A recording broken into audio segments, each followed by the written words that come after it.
வணக்கம். Welcome to Guru Shanthi kitchen. இன்றைக்கி நம்ம கிச்சனில் பார்த்தீங்கன்னா ஒரு சத்தான கஞ்சி ரெசிபி தாங்க பார்க்க போகிறோம். கருப்பு முழு உளுந்து பாசிப்பயிறு பயன்படுத்தி ரொம்பவே ஆரோக்கியமாக ஒரு கஞ்சி ரெடி பண்ணலாம். இது எல்லாருமே சாப்பிட்லாங்க. ரொம்பவே நல்லாயிருக்கும், நல்ல சுறுசுறுப்பாகவும் இருக்கும். வாங்க எப்படி செய்யணும்னு பார்க்கலாம்.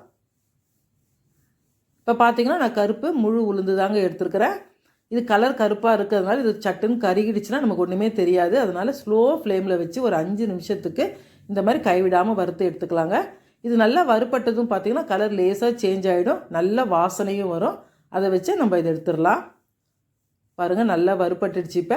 இப்போ இந்த உளுந்தை நம்ம வேறு பிளேட்டில் மாற்றி வச்சிடலாம். அடுத்தது பார்த்திங்கன்னா முழு பச்சை பயிறு எடுத்துருக்குறேங்க. இதையும் அதே மாதிரி கைவிடாமல் ஒரு 5 நிமிஷத்துக்கு நல்லா வறுத்து விட்டுடுங்க. நல்லா ஒரே மாதிரி செவக்க வறுத்து எடுத்துக்கணும். கருப்பு உளுந்தில் எந்த அளவுக்கு சத்து இருக்கோ அதே மாதிரி பாசிப்பயிரும் நல்லாவே சத்தானதுங்க. அதனால் இது ரெண்டுமே பயன்படுத்தி கஞ்சி செய்யும்போது ரொம்பவே ஆரோக்கியமாக இருக்கும். இப்போ பாசிப்பயிரும் நல்லா வறுபட்டாச்சு. இப்போ ரெண்டுமே எடுத்து வச்சுட்டு நம்ம எடுத்த அதே கப்லேயே ஒரு 1/4 கப்பு அளவுக்கு அரிசி எடுத்துக்கலாங்க. அரிசி நல்லா பொரிஞ்சு வர வரைக்கும் வறுத்து விட்டுறலாம். நான் இன்றைக்கி பச்சை அரிசி தான் எடுத்துருக்கிறேன். உங்களுக்கு புழுங்கல் அரிசி வேணாலும் எடுத்துக்கோங்க. பாருங்கள், அரிசி நல்லா பொரிஞ்சு வந்துருச்சு. இப்போ இதையும் வேறு பிளேட்டில் மாற்றி வச்சிடலாம். இப்போ எல்லாமே சேர்த்து நல்லா ஆற விட்டுடுங்க. இந்த கருப்பு உளுந்து பாசிப்பயிரெலாம் பார்த்திங்கன்னா வாயில் போட்டதும் நல்லா கரகரன்னு உடையுங்க. ஆறின பிறகு அந்த ஸ்டேஜ் இருந்தால் தான் கரெக்டான பக்குவம். இப்போ நான் வீட்டிலேயே மிக்சியில் சேர்த்து இதை நல்லா நைஸாக அரைச்சி எடுத்துக்கிறேங்க. பாருங்கள், இந்த அளவுக்கு நைஸாக அரைச்சி எடுத்துட்டேன். இதில் இருக்கிற வேஸ்ட் இந்த அளவுக்கு வந்திருக்குது. இது நமக்கு தேவை கிடையாது. கொஞ்சம் கொஞ்சமாக போட்டு நல்லா நைஸாக அரைச்சி எடுத்துட்டிங்கன்னா வீட்டிலேயே நம்ம அரைச்சிடலாம். ரொம்ப அதிகப்படியாக இருந்தால் தான் நம்ம மிஷினில் கொடுத்து அரைக்கணும். பாருங்கள், இந்த அளவுக்கு நைஸாக கிடச்சிருக்குது. இப்போ இதை நல்லா ஒரு டைட்டான பாக்ஸில் போட்டு வச்சிட்டோம்னா 1 மாதம் ஆனாலும் கெட்டு போகாது, நல்லா இருக்குங்க. இப்போ இதிலேருந்து நம்ம கஞ்சி செய்துக்கலாம். நான் ஒரு 2 ஸ்பூன் அளவுக்கு இப்போ இந்த கருப்பு உளுந்து பாசிப்பயிறு சேர்ந்த மாவு எடுத்துக்கிறேன். இது சின்ன பிள்ளைங்களா இருந்தால் 2 பேர் குடிச்சிடலாம், பெரியவங்களாக இருந்தால் ஒருத்தருக்கு கரெக்டாக இருக்குங்க இந்த அளவு. இப்போ நான் பெரிய டம்ளரில் 1 டம்ளர் அளவுக்கு தண்ணி சேர்த்துக்கிறேன். இன்னும் கூட கொஞ்சம் ஒரு 1/4 டம்ளர் அளவுக்கு தண்ணி சேர்த்துக்கலாம். சேர்த்து விட்டுட்டு நல்லா மிக்ஸ் பண்ணிக்கோங்க.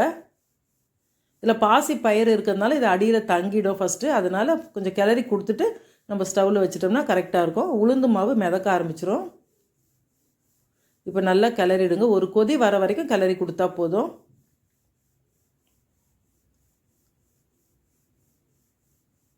இப்போ பார்த்திங்கன்னா நான் பக்கத்துலேயே கொஞ்சமாக தண்ணி வச்சு சூடு பண்ணியிருக்கிறேன். சப்போஸ் பத்தலைன்னா நம்ம தண்ணி யூஸ் பண்ணிக்கலாம்.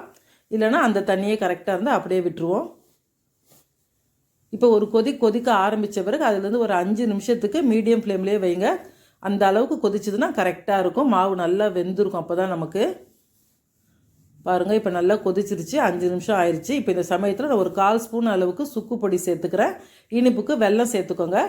உளுந்து பாசிப்பயிறு ரெண்டுமே வாய்வு பிடிப்பு உண்டாக்கும். அதனால் கொஞ்சமாக சுக்கு பொடி சேர்த்துட்டிங்கன்னா கரெக்டாக இருக்கும்.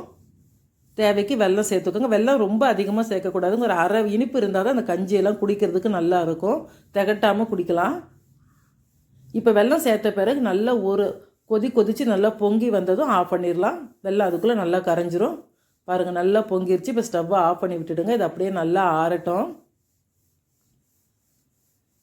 இந்த அளவுக்கு நல்லா ஆறின பிறகு நான் இதில் ஒரு 1/2 டம்ளர் அளவுக்கு பால் சேர்த்துக்கிறேங்க. உங்களுக்கு தேங்காய் பால் வேணாலும் இன்னும் நல்லா ஆறின பிறகு தேங்காய் பால் சேர்த்துக்கோங்க. இப்போ நான் ஆவின் பால் சேர்த்துருக்குறேன். சேர்த்துட்டு மிக்ஸ் பண்ணி குடிங்க. இந்த பால் சேர்த்து குடிக்கும்போது இன்னும் ரொம்ப டேஸ்ட்டாக இருக்குங்க. இது காலையில் நம்ம குடிக்கும்போது பார்த்திங்கன்னா இந்த டே ஃபுல்லாகவே நமக்கு நல்லாவே ஃப்ரீயாக இருக்கும் உடம்பு. பாருங்கள், இந்த தண்ணி நான் யூஸ் பண்ணவே இல்லை. அந்த 1/4 டம்ளர் அளவே இந்த தண்ணி கரெக்டாக இருக்குது அதுக்கு. இது பார்த்திங்கன்னா கேழ்வரகு கஞ்சி மாதிரி உங்களுக்கு ஆறின பிறகு கெட்டிப்படாதுங்க. இது அப்படியே எந்த அளவில் நம்ம இறக்குறோமோ அதே அளவில் தான் இருக்கும். பாருங்கள், அருமையான சத்தான கருப்பு முழு உளுந்து பாசிப்பயிறு கஞ்சி அருமையாக ரெடி ஆயிடுச்சு. இது சின்ன பசங்க பெரியவங்க எல்லாருமே சாப்பிட்லாங்க.